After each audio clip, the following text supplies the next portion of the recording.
رمضان قد أهله بالصيام وأطل مسعدا أهلا وخلا ليته في كل حين. رمضان قد أهله بالصيام أحاديث رمضان waa barnaamij aynu ku soo qaadan doonno qaar ka mid a axaadiidta nebiga sala allahu calayhi waaalihi wasalama ee uu uga hadlay soonka ama ramadaanta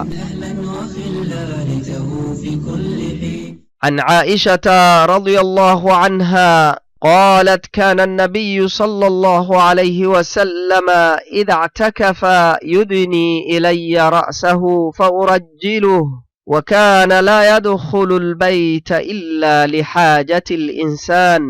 رواه البخاري waxaa laga wariyey caaishata ilaahay raalliha ka ahaadee in ay tidhi wuxuu nebigu sala allahu calayhi wasalama markuu ictikaafsan yahay ii soo dhowayn jiray madaxiisa markaasaan u shanlayn jiray ama u fidhi jiray gurigana uma soo geli jirin waxaan ka ahayn baahida insaanka بخاري أيا وريي رمضان قد أهله بالصيام وأطل مسعدا أهلا وخلا ليته في كل حين.